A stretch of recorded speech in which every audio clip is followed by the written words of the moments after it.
수아 3장 1절로 6절의 말씀을 가지고 위기가 와도 승리할 수 있겠습니까? 라는 제목으로 이 시간 하나님의 말씀을 나누고자 합니다. 사랑하는 성도 여러분, 오늘 또 예배하는 우리 가운데 하나님께서 은혜를 베풀어 주시기를 원합니다.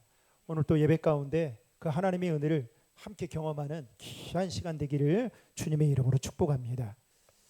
여러분, 기독교 2000년 역사 속에서 오늘날 한국 기독교는 가장 큰 위기에 직면해 있는 것 같습니다. 코로나 이후 예수를 믿는다고 하지만 교회를 나가지 않는 일명 가난한 성도라는 말을 들어보셨습니까? 어떤 분은 가난한 성도라는 말을 되게 싫어하던데요. 그런데 여러분, 왜 가난인지 아십니까? 교회를 안 나가를 뒤집어 거꾸로 엎으면 가나안입니다. 예수는 믿는데 교회를 나가지 않는 가나안 성도들이 코로나 이후에 확산되고 있습니다. 게다가 교회 학교 부재, 교회 성장세 감소 등 탈교회화 현상이 더욱 뚜렷하게 나타나고 있고, 심지어 교회에 대한 부정적인 시각이 높아지면서 교회는 더 큰 위기로 이어지고 있습니다.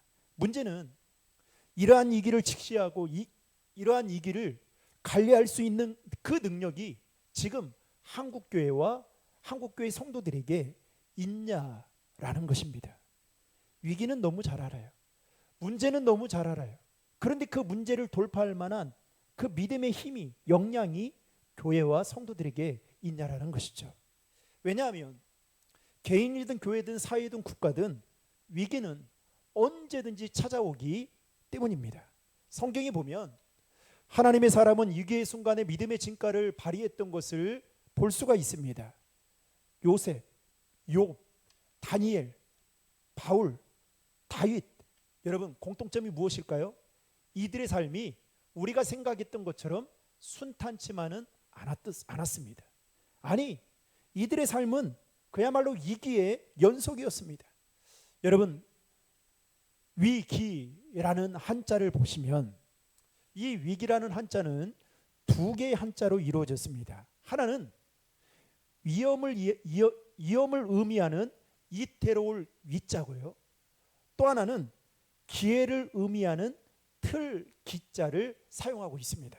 즉, 위험이라는 이 한자에는 두 가지 의미가 담겨져 있다라는 거죠. 무엇이요? 위험과 기회라는 의미가 담겨져 있습니다. 여러분, 이것은 무엇을 의미하는 걸까요?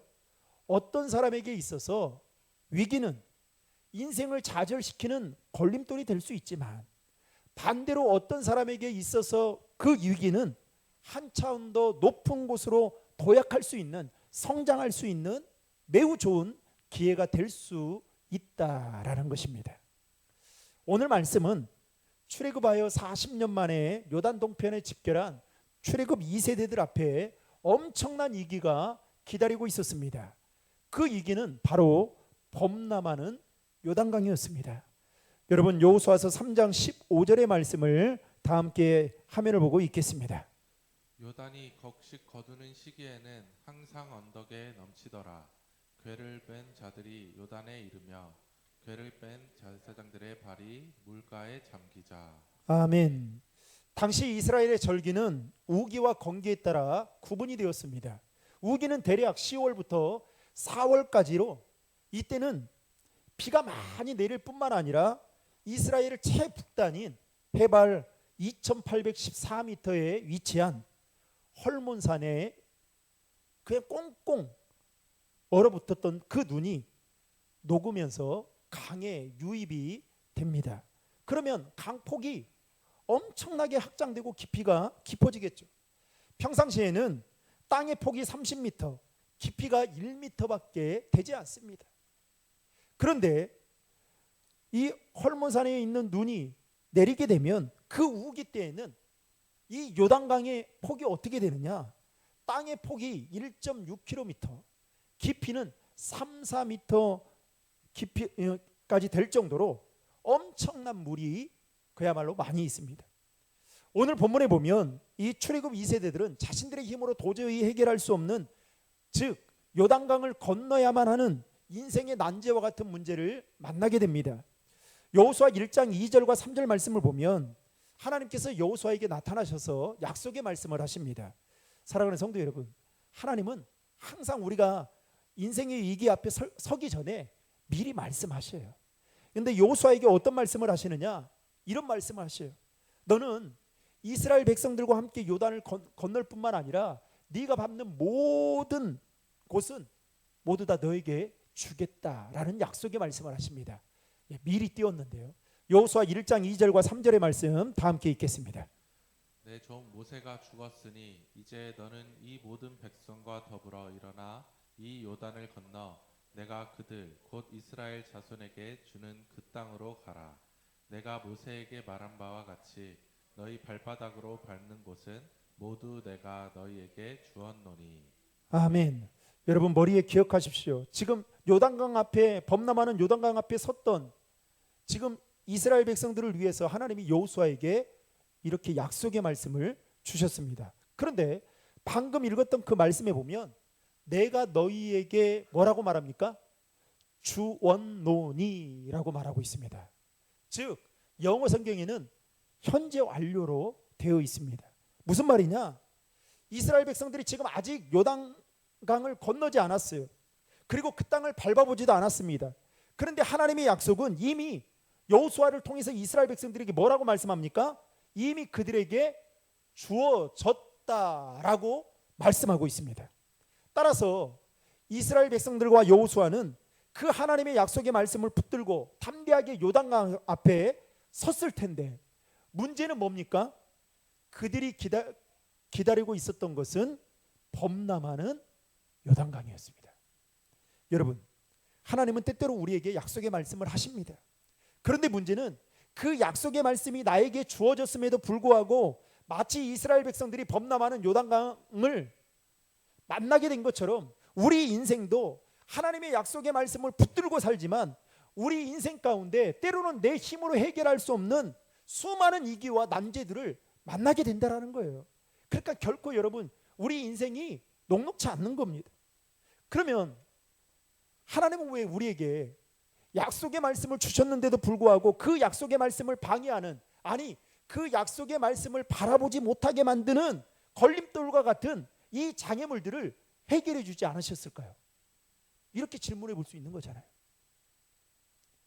저는 그 이유 중에 하나가 하나님은 우리 인생에 성공과 승리라는 여러분 완제품만을 주시는 분이 아니다라는 거예요.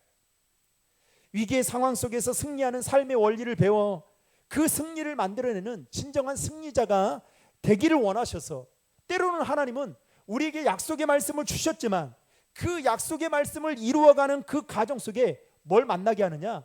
인생의 장애물을 만나게 하셔요. 특별히 오늘 말씀을 통해 하나님께서 출애굽 2세대들이 처한 위기의 상황 속에서 하나님은 이들에게 요구한 것이 무엇인지 살펴보면서 우리도 인생의 위기 앞에서 승리하기 위해 어떻게 행동해야 되는지를 오늘 말씀을 통해 생각해보는 귀한 시간이 되길 바랍니다. 첫 번째는 성결하라라는 것입니다. 여러분 5절의 말씀을 다 함께 읽겠습니다. 여호수아가 또 백성에게 이르되 너희는 자신을 성결하게 하라. 여호와께서 내일 너희 가운데에 기이한 일들을 행하시리라. 아멘. 여러분 요단강 앞에 선 출애굽 2세대들에게 지금 당장 그들에게 큰 고민이 무엇이었을까요? 또 그들이 요단강 앞에서 하나님께 정말 듣고 싶은 그 말씀이 응답이 무엇이었을까요? 하우의 문제, 즉 전략과 방법의 문제였을 것입니다. 다시 말하면 어떻게 하면 물이 범람하고 있는 그 요단강을 건널 수 있을지에 대한 그 방법, 그 말씀을 아마도 출애굽 2세대들은 그게 가장 큰 관심사였고 지금 거기에 온통 마음이 쏠려 있었을 것입니다. 그런데 오늘 말씀에 보면 하나님은 이 범람하고 있는 그 요단강을 건너가는 그 해결책으로 무엇을 말하고 있는 겁니까? 성결하라 라고 말씀하고 있습니다. 여러분 여러분에게 묻겠습니다. 물이 넘실거리는 요단강을 건너가는 그 일과 성결하라는 그 말씀이 도대체 무슨 연관이 있는 걸까요? 성결하라는 그 말씀이 요단강을 건너가야 되는 이 이스라엘 백성들에게 여러분 실질적으로 큰 도움이 되는 걸까요? 그들이 처한 현실과 너무나도 동떨어진 말씀을 지금 하나님은 여호수아에게 하고 있는 것이 아닌가라는 생각이 불현듯 들 수 있습니다. 그럼에도 불구하고 하나님은 왜 요단강 앞에 선 이스라엘 백성들에게 성결하라고 요구하시는 것일까? 우리는 여기에 생각해 볼 필요가 있다라는 거죠. 성결이라는 이 말의 뜻은 히브리어로 카도시라고 하는데요. 이 카도시라는 말의 뜻은 잘라서 거룩하게 구별한다라는 의미가 담겨져 있습니다. 다시 말해서 성결하라라는 이 말은 쉽게 말하면 거룩하게 구별하여 살라라는 의미가 있는 것이죠. 여러분 아마도 지금 당장 이스라엘 백성들에게 요단강을 건너는 그 일은 그들에게 큰 관심사였을 겁니다. 그러나 이스라엘 백성들을 향한 하나님의 관심사는 그들이 요단강을 건너는 그 일보다 더 앞서서 무엇에 관심이 있었냐? 이스라엘 백성들이 성결한 삶을 사는 것, 즉 거룩하게 구별되어 사는 일에 하나님은 가장 큰 관심을 갖고 있었습니다. 어떤 분이 목사님에게 찾아와서 그러더래요. 목사님, 제가 몸이 요즘 너무 안 좋아요. 그래서 컨디션도 안 좋고 만나는 사람들마다 참 짜증나고 그래서 신앙생활하는 것도 기쁘지 않아요. 그러면서 기도해 달라는 거예요. 어떻게 기도하면 되겠습니까? 했더니 건강하게 기도해 달라고. 그래서 당연히 목사님이 기도해 주겠죠. 근데 목사님이 기도하기에 앞서서 그렇게 이야기를 했답니다. 성도님, 제가 건강을 위해서 기도하겠지만 건강해서 죄 지으려고 하면 큰일 납니다. 여러분 건강해야 돼요. 하나님이 건강 주셔도 그 건강 가지고 죄 짓고 다른 사람들 힘들게 하고 하나님의 말씀대로 살지 않으면 여러분 그 건강이 무슨 소용이 있겠어요?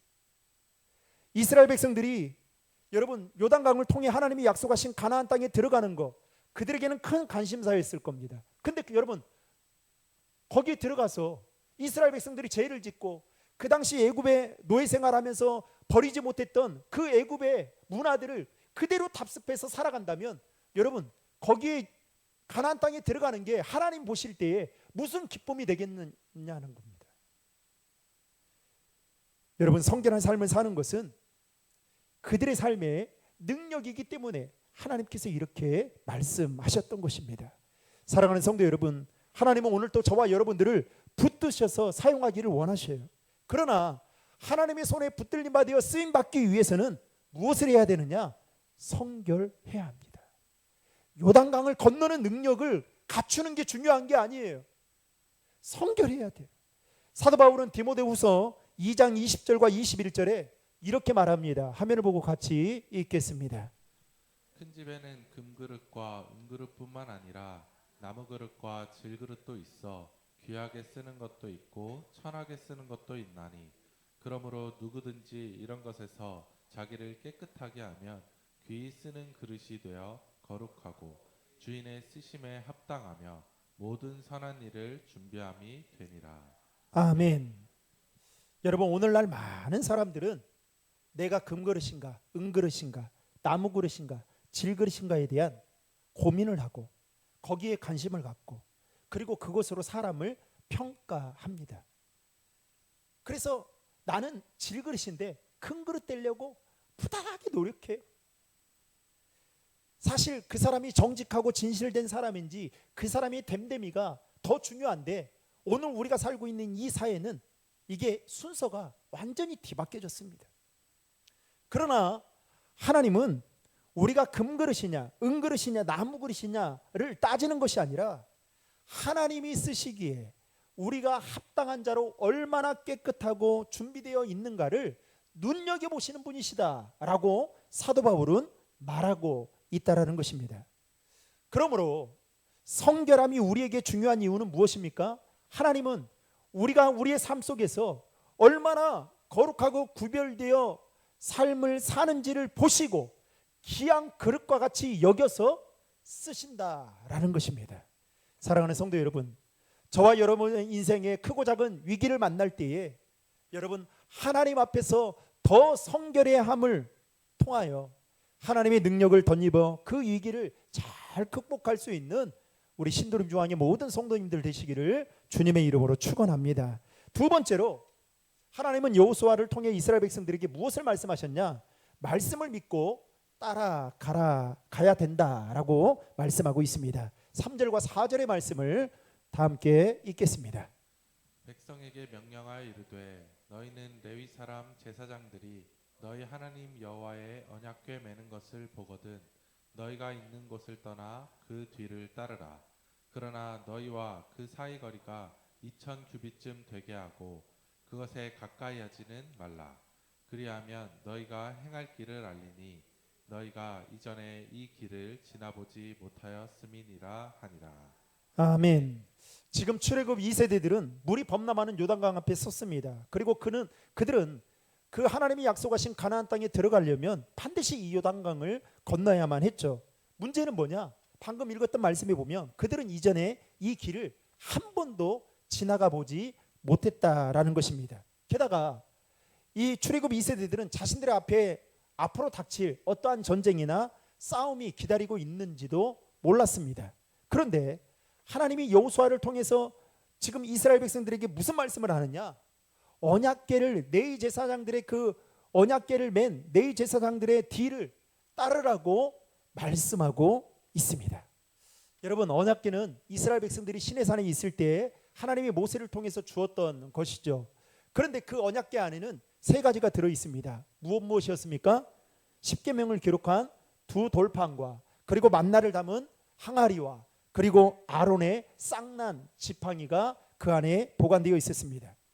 특별히 그 당시 언약궤는 두 가지 상징적인 의미를 가지고 있었는데요. 하나는 하나님이 그 자리에 임재해 계신다라는 의미가 담겨져 있습니다. 그래서 이스라엘 백성들이 그 언약궤를 볼 때마다 어떠한 생각을 하느냐? 하나님이 지금 우리 가운데 계시는구나. 이런 상징물이었고요. 또 하나는 그 언약궤 안에 하나님의 말씀, 즉 십계명이 기록한 두 돌판이 들어있다라는 것은 즉 하나님은 시시때때로 우리에게 말씀하시고 교훈하신다라는 상징적인 의미가 이 언약궤 안에 담겨져 있었습니다. 그래서 하나님은 지금 출애굽 2세대들에게 제사장들이 맨 언약궤를 보거든 뭐라고 말씀합니까? 그 뒤를 따르라고 말씀하고 있는 겁니다. 다시 말하면 하나님의 말씀을 믿고 그 말씀대로 살아야 한다라는 의미로 하나님은 이렇게 말씀하셨던 것입니다. 여러분, 인간적으로 보면 요단강을 건너가는 일에 아까도 말씀드렸지만 성결하는 일이 무슨 도움이 되겠어요? 게다가 언약궤를 메고 제사장들의 뒤를 따르는 거. 제가 이제 어제 저희 막내하고 여기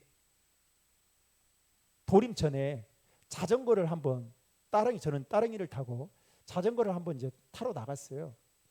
그런데 이제 뭐 제가 볼 때는 그 자전거 타는 게 좀 서툴르니까 제가 앞서 가고 내 뒤를 잘 따라와라. 그런데 잘 따라오더라고요. 어디까지 갔냐면 방화대교까지 갔습니다.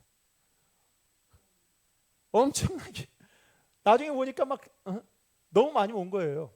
그런데 아무튼 잘 따라왔어요. 그런데 중간에 가다가 얘가 힘든 것 같아서 그러면 너 앞으로 가라. 그랬더니 앞으로 가더라고요. 그래 앞으로 가는데 제가 따라가는데 얼마나 답답한지요.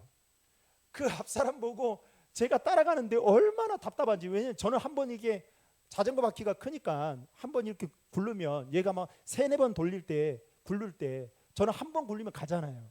그러니까 그 뒤를 따라가는 게 너무너무 답답하고 그런 거예요. 그러면서 제가 오늘 말씀을 생각하게 된 겁니다. 여러분, 언약궤를 보고 그 뒤를 따르는 거 여러분 결코 쉽지 않습니다. 그리고 이게 얼마나 큰 도움이 되겠어요. 또 그게 상식적인 일이라고 봅니까? 그렇지 않죠.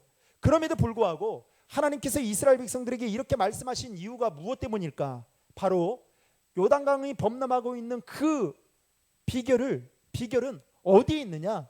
하나님의 말씀에 있다라고 말씀하고 있는 것입니다. 사랑하는 성도 여러분, 저와 여러분의 인생 속에 위기의 순간을 만날 때가 있습니다. 그때 우리가 붙들고 붙잡아야 될 것이 무엇일까요? 하나님의 말씀인 줄로 믿으시고 그 말씀 붙잡고 그 말씀 따라 살아가는 저와 여러분 되시기를 주님의 이름으로 축복합니다. 그리할 때 하나님께서 우리의 삶에 기이한 일들을 행하실 거예요. 마지막 세 번째는 순종하라고 말씀하셨습니다. 오늘 본문 10절 말씀에 보면 여호수아는 요단강 앞에 선 이스라엘 백성들에게 이렇게 이야기해요. 살아계신 하나님이 너희 가운데 계신다. 그리고 앞으로 너희들이 가나안의 7 족속을 다 쫓아내실 것이다. 이렇게 말씀하셔요.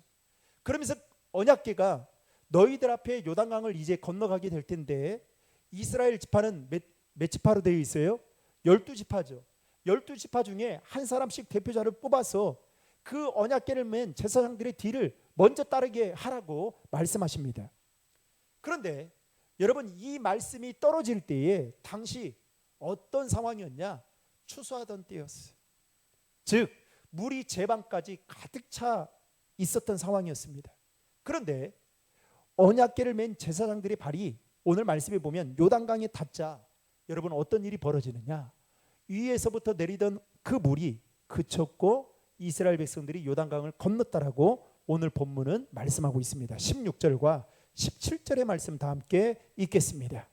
곧 위에서부터 흘러내리던 물이 그쳐서 사르단에 가까운 매우 멀리 있는 아담 성읍 변두리에 일어나 한 곳에 쌓이고 아라바의 바다 염해로 향하여 흘러가는 물은 온전히 끊어지매 백성이 여리고 앞으로 바로 건널세 여호와의 언약궤를 맨 제사장들은 요단 가운데 마른 땅에 굳게 섰고 그 모든 백성이 요단을 건너기를 마칠 때까지 모든 이스라엘은 그 마른 땅으로 건너갔더라.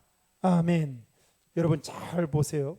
지금 하나님은 이스라엘 백성들을 위해서 요단강을 건너갈 수 있도록 먼저 갈라놓고 그리고 건너갈 수 있도록 완벽한 조치를 취한 다음에 이렇게 말씀하신 것이 아닙니다.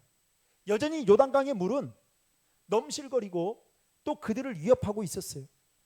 그러나 언약궤를 맨 제사장들이 하나님의 말씀에 순종하여 첫 발을 내딛게 되자 여러분 어떤 일이 벌어졌습니까? 요단강이 갈라지는, 요단강에 내렸던 그 물이 멈추게 되는 놀라운 일이 일어나게 되었습니다. 무슨 말씀을 드리고 싶으냐? 여러분, 말씀이 우리를 인도합니다. 그리고 그 말씀이 우리의 인생길을 열어주십니다. 아멘. 그런데 우리를 인도하고 우리의 인생길을 여는 그 말씀의 성취는 여러분 무엇을 통해서 일어나는지 아세요? 그 말씀에 순종할 때 일어나게 된다는 사실입니다. 다시 말하면 하나님의 능력과 기적은 우리가 말씀에 순종하게 될 때에 성취가 된다라는 것입니다. 여러분, 하나님은 모든 것을 다 하실 수 있는 전지전능하신 분이셔요. 그러나 그 놀라운 일들을 행하시기에 앞서 하나님은 저와 여러분들의 우리를 위해 순종의 몫을 남겨놓으셔요. 그리고 하나님이 우리가 그 말씀에 순종하는가를 눈여겨보시고 그 순종하는 그 일을 통해서 놀라운 일을 행하시는 분이심을 믿으시길 바랍니다. 이제 말씀을 맺겠습니다. 사랑하는 신도림 중앙의 성도 여러분, 때론 우리의 삶이 이전에 한 번도 가보지 못한 그 길을 걸어가야 될 때가 있습니다. 요단강 앞에 선 이스라엘 백성들처럼 우리도 그러한 이 길을 만날 때가 있어요. 그때 여러분, 대다수의 사람들은 얼마나 두려워하고 또 불안해하고 또 막막해하고 염려해하는지 모릅니다. 그러나 하나님은 그 위기의 순간을 극복하고 이겨낼 수 있는 방법을 우리에게 가르쳐 주시는 분이셔요. 그것은 바로 오늘 말씀에서 하나님께서 여호수아를 통해 이스라엘 백성들에게 말씀하셨던 너희 자신을 성결하게 하고 언약궤를 따르며 그 말씀에 순종하는 것이다 라고 말씀하고 있습니다. 오늘 이 말씀을 마음속 깊이 새겨 저와 여러분이 앞으로 살아가는 그 인생 가운데 위기의 순간을 맞이한다 할지라도 여러분 하나님이 주신 그 말씀을 통해 믿음의 스탠스를 취하. 제가 오늘 내려오기 전에 그 주일 예배 어떤 교회에 그 목사님의 말씀을 잠깐 듣고 왔어요. 근데 그 목사님이 설교 말미에 이렇게 말씀하시죠. 여러분, 목사는 명절이 되면 성도들이 걱정이 된다는 거예요. 그 목사님. 그래서 무슨 말씀인가 봤더니 우상 앞에 혹시나 절하지 않을까. 그래서 목사님 늘 염려가 돼서 기도한다는 거예요. 그러면서 이렇게 이야기해요. 여러분, 이 말 오늘날 한국교회 강단에서 우상 앞에 절하지 말라라는 이 말을 여러분 혹시 들어본 적이 있습니까? 성도들이 싫어하니까 목회자들이 하지 않는다는 거예요. 꺼려한다는 거예요. 그러면서 그 목사님이 신신당부하는 거예요. 명절을 잘 보내야 돼요. 절대로 우상 앞에 절하지 마십시오. 그러면서 목사님이 막 흐느껴요. 사랑하는 성도 여러분, 우리 인생 결코 녹록지 않습니다. 위기의 순간을 맞을 거예요.